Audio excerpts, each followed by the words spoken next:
Thank you so much. You've mentioned about the alien card, Yes. and that is the identification document Yes. of the refugees.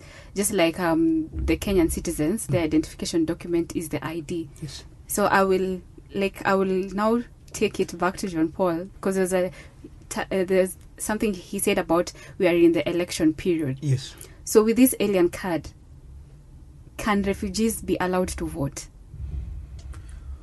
Very good question, Judy. I think refugees, and in this context, that we need to make it so clear that refugees are not supposed to be involved in any political movement or political activity in a country of asylum.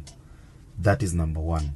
And refugees should be given opportunity to showcase and give what they have.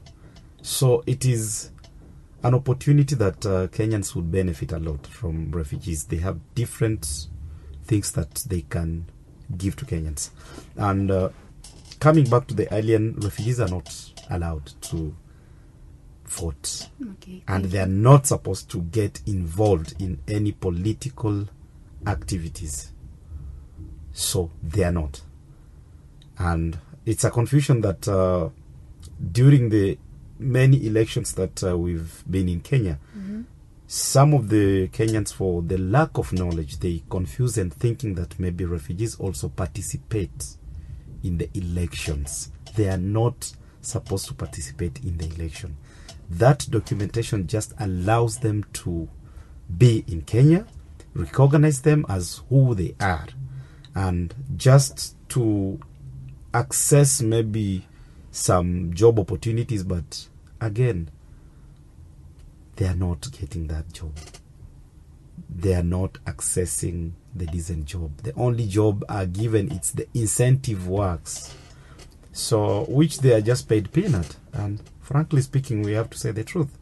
And we believe maybe as we keep going with the new legislation, or rather the current act, the 2021 act that was enacted so recently by His Excellency the President Uhuru Muigai Kenyatta, which we really, really appreciate for his leadership and for having signed the bill into law.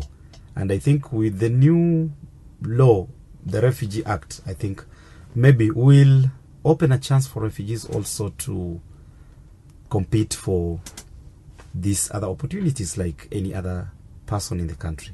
Yeah, though in our discussion, you also mentioned that actually before we start about talking about the government, this act, I think citizens, the Kenyan citizens themselves, should be sensitized on refugees, their purpose, the things they can contribute into our nation, because it starts with us as citizens. So that before even we can get a government job for a refugee, then even these private corporations can be able to employ these refugees based on, at least they have this alien card they can identify themselves with. Yeah. So also a question, because I had James saying he lives in Kikuyu. Maybe this will also break the stereotyping that all refugees are supposed to be living in camps. So you can be a refugee and still find yourself a residential area away from the camps. Yeah, if I may come in, I think, yes, you can, because there's urban refugee program. And not all refugees are in the camp. And there is some exemptions. And you are not just supposed to come and find yourself a place in Nairobi. You must have some good reasons as to why you want to remain in Nairobi or you want to remain in the urban centers, and as to why you cannot live in the camp. And that one, it's upon the Refugee Affairs Secretariat, which is the RAS, that have the primary mandate of protecting the refugees and assessing the refugees. As per the law, yes, there is a specific place set up for the refugee, but not all refugees can be put in the same basket. because we have people with high profile security. How do you get them live in the same place with maybe the people they are fleeing from?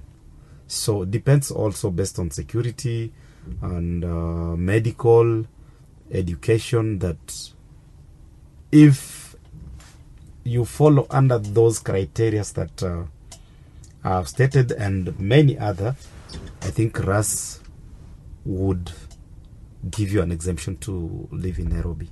Okay. Or live in urban centers. Okay, thank you. Also talking about the employment opportunities, our refugees are allowed to create their own jobs, like maybe start business. Are they given permits? Because this also could be a way to counter them not being employed. So if they can be allowed to start businesses, then employ one another.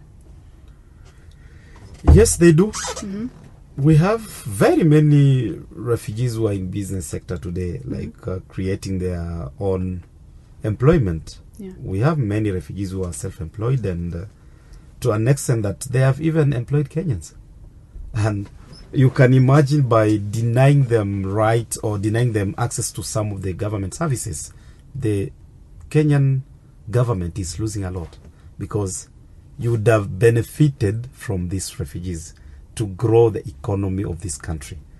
Why am I saying that? Because if you don't give them KRA simply because maybe their refugee ID cards are not integrated into the Kenyan database system, whereby a refugee could easily just go online like any other Kenyan and access the KRA PIN, which you'll be able to follow and monitor how is this refugee doing in his business. But by not doing so, they are also losing a lot, because if I don't declare my wealth, how will you know? Yeah. Until the moment I declare, every transaction will be able to follow and maybe get what you're supposed to get. If you allow them to pay tax and work like any other person to compete for these jobs, then definitely they have that capacity and ability to do that, because we have very many intellect refugees who are just there dormant. And surprisingly, there's 2 doctors that I know which they've been working in some of the big hospitals, but you are denied or you are not given the permit to work. If permits were issued freely or easily, because yes, they are supposed to be free, the Class M permit, which is the supposed to be the work permit, but the process and the bureaucracy need before you get that document, I'm telling you, it's something that could have been made very easy, and people would have contributed to the economy of this country like you could never imagine. If you look today, the business community in Isli, the businesses are booming. And can you imagine how much money are they making or contributing to the economy of this city or in this country? So if you would have allowed every refugee who have the ability or is passionate to do maybe business or something else, allow them to work, and they contribute to the economy of this country, they pay tax like any other individuals. And I absolutely agree on you there, because remember, you defined who a refugee is. You say this person, it's like they are running from their country because of conflict, because of war, violence, and all these things. It doesn't mean before they decided to seek refuge, they were not working. So could be this, or even great businessmen, they ran, and maybe they even have money still in their accounts. An example will be maybe a refugee from South Sudan, and remember their currency is dollars. So it's also acceptable here in Kenya. So if they're given the necessary permits, then I believe they can be in a position to start a business, and even, at least like the way you said, you know of people that have refugees that have even employed Kenyans.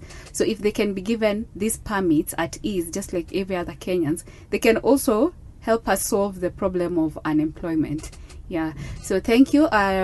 Remember, if you have any question, our WhatsApp line is 0799387613. Tell us what you want to know about refugees. If this conversational is as enlightening like the way I'm enlightening, I have been empowered. I have learned so much. I hope you're learning the same too. You can find us also on our social media platforms, Haki FM1, that is Twitter, Instagram, Haki FM1, then Facebook is Haki FM1. Then please like our Facebook fan page, that is Haki FM fan page. Hii ni Haki FM, Oasis of Justice.